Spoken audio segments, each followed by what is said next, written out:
Alkisah di awal abad ke-16, hiduplah seorang pangeran dari istana Pakuan yang menempuh jalan hidup asketis, menjauhi kehidupan duniawi. Dia adalah Bujangga Manik yang menuliskan cerita berupa puisi naskah kuno Sang Kuryang. Naskah cerita Sang Kuryang yang disimpan di perpustakaan Bodleian, Oxford, Inggris sejak tahun 1627 yang ditulis di atas daun lontar. Sang Kuryang merupakan cerita rakyat yang mempunyai esensi serta makna dari nilai budaya bangsa.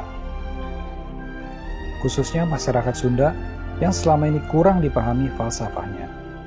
Cerita Sang Kuryang seringkali hanya dianggap sebagai sebuah dongeng atau sekedar legenda. Namun, di balik itu sebuah cerita dari tanah Sunda ini menyimpan banyak pesan yang sangat indah. Naskah cerita Sang Kuryang merupakan peninggalan bersejarah yang sangat bernilai bagi bangsa Indonesia. Cuplikan film atau gambar berikut hanyalah ilustrasi yang menceritakan kisah legenda Sang Kuryang.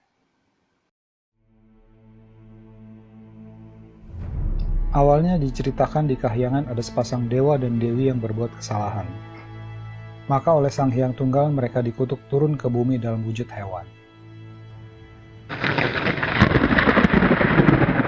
Sang Dewi berubah menjadi babi hutan, Wahyung Hyang, sedangkan Sang Dewa berubah menjadi anjing bernama Situmang.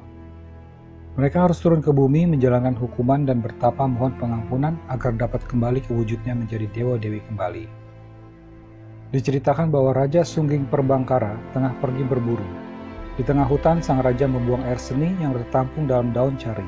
Seekor babi hutan betina bernama Celeng Wahyung Hyang yang tengah bertapa sedang kehausan. Ia kemudian tanpa sengaja meminum air seni sang raja tadi. Wahyung Hyang secara ajaib hamil dan melahirkan seorang bayi yang cantik, karena pada dasarnya ia adalah seorang dewi. Bayi cantik itu diketemukan di tengah hutan oleh sang raja, yang tidak menyadari bahwa ia adalah putrinya. Bayi perempuan itu dibawa ke keraton oleh ayahnya dan diberi nama Dayang Sumbi alias Rarasati. Dayang Sumbi tumbuh menjadi gadis yang amat cantik jelita. Banyak para raja dan pangeran yang ingin meminangnya, tetapi seorang pun tidak ada yang diterima. Akhirnya, para raja saling berperang di antara sesamanya.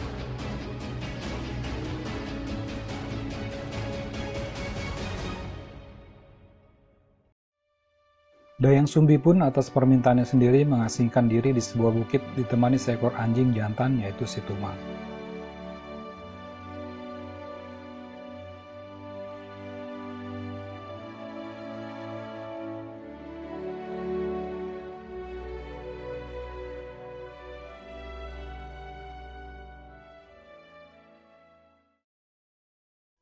Ketika sedang asik menenun kain, torompong yang tengah digunakan bertenun kain terjatuh ke bawah balai-balai. Karena merasa malas, terlontar ucapan Dayang Sumbi tanpa dipikir dulu. Dia berjanji bahwa siapapun yang mengambilkan torak yang terjatuh, bila laki-laki akan dijadikan suaminya, dan jika perempuan akan dijadikan saudarinya. Situmang mengambilkan torak dan diberikan kepada Dayang Sumbi. Akibat perkataannya itu, Dayang Sumbi harus memegang teguh sumpah dan janjinya, maka ia pun mengawini Situmang.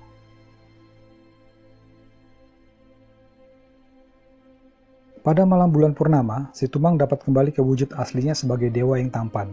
Dayang Sumbi mengira ia bermimpi bercumbu dengan dewa yang tampan yang sesungguhnya adalah wujud asli Situmang. Maka Dayang Sumbi akhirnya melahirkan bayi laki-laki yang diberi nama Sang Kuryang. Sang Kuryang tumbuh menjadi anak yang kuat dan tampan. Suatu ketika Dayang Sumbi tengah mengidamkan makan hati menjangan, maka ia memerintahkan Sang Kuryang ditemani Situmang untuk berburu ke hutan. Telah sekian lama Sang Kuryang berburu, tetapi tidak tampak hewan buruan seekor pun. Hingga akhirnya Sang Kuryang melihat seekor babi hutan yang gemuk melarikan diri. Sang Kuryang menyuruh Situmang untuk mengejar babi hutan yang ternyata adalah Celeng Wahyung Hyang.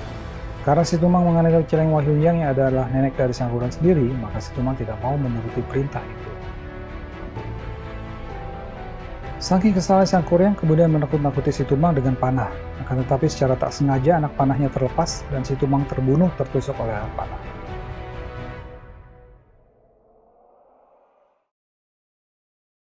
Sang Kuryang menjadi bingung. Dan lalu karena tidak memperoleh hewan buruan, maka sang kuryang pun menyembelih tubuh si Tumang dan mengambil hatinya. Oleh sang kuryang, hati si Tumang itu diberikannya kepada Dayang Sumbi yang kemudian dimasak dan dimakannya. Setelah Dayang Sumbi mengetahui bahwa yang dimakannya adalah hati si Tumang suaminya sendiri, maka kemarahannya pun meledak. Dengan serta-merta kepala sang kuryang dipukul dengan centong nasi yang terbuat dari tempurung kelapa, sehingga terluka. Kesakitan dan ketakutan sang kuryang lari meninggalkan rumah. Dayang Sumbi yang menyesali perbuatannya telah mengusir anaknya mencari sang kuryang ke hutan dan memanggil-manggil serta memohonnya untuk segera pulang. Akan tetapi sang kuryang telah pergi jauh. Dayang Sumbi sangat sedih dan memohon kepada Sang Hyang Tunggal agar kelak dipertemukan kembali dengan anaknya.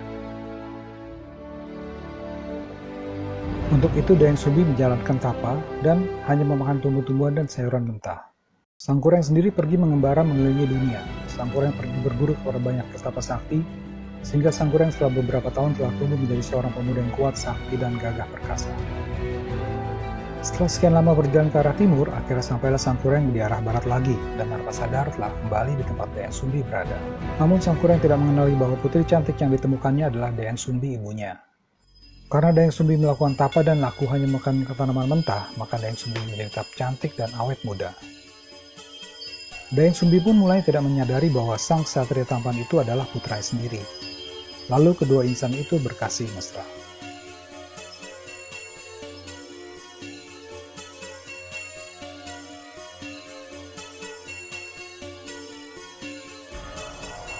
Saat sang kuryang tengah bersandar mesra dan Dayang Sumbi menyisir rambut sang kuryang, tanpa sengaja Dayang Sumbi melihat tanda luka di kepala sang kuryang bekas pukulan sendok Dayang Sumbi.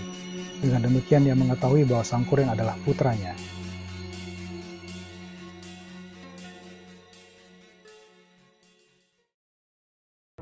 Walau demikian, sang kuryang tetap memaksa untuk menikahinya. Dayang Sumbi sekuat tenaga berusaha untuk menolak, maka ia pun bersiasat untuk menentukan syarat pinangan yang tak mungkin dipenuhi sang kuryang.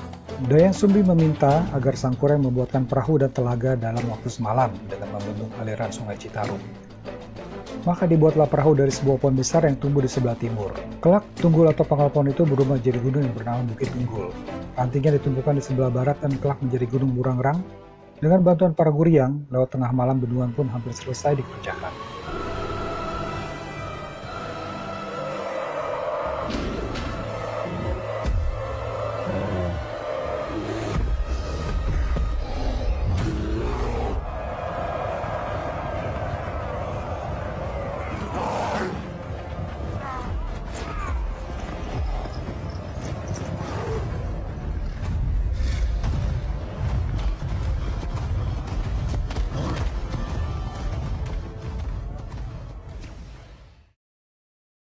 Tetapi Dayang Sumbi memohon agar Sang Hyang Tunggal agar niat sang kuryang tidak terlaksana. Dayang Sumbi lalu membentangkan helai kain buah rarang di atas bukit di timur, sehingga kain putih itu tampak bercahaya bagai fajar yang merekah di ufuk timur. Sementara itu ia pun berulang-ulang memukulkan alu ke lesung seolah-olah sedang menumbuk padi. Para guryang makhluk halus anak buah sang kuryang pun ketakutan karena mengingat hari mulai pagi, mereka lalu lari menghilang bersembunyi di dalam tanah.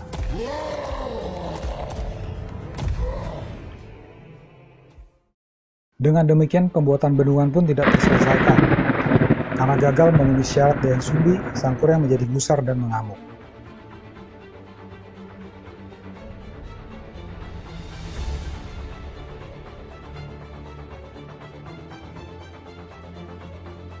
Perahu yang telah dikerjakannya dengan bersusah payah lalu ditendangnya ke arah utara dan jatuh terlengkup menjadi gunung Tangkuban Perahu. Di puncak kemarahannya, dinding bendungan yang berada di sebelah barat dijebol.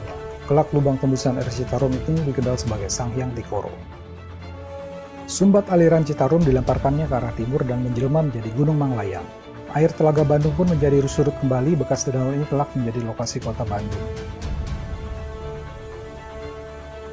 Sang kuryang terus mengejar Dayang Sumbi yang berlari menghindari kejaran anaknya yang telah kehilangan akal sehatnya itu. Dayang Sumbi hampir tertangkap oleh sang kuryang di Gunung Putri dan ia pun memohon kepada Sang Hyang Tunggal agar menyelamatkannya.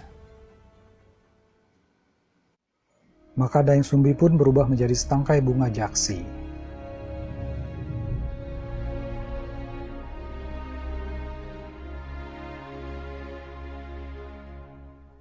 Adapun sang kuryang setelah sampai di sebuah tempat yang disebut dengan Ujung Berung, akhirnya menghilang ke alam gaib.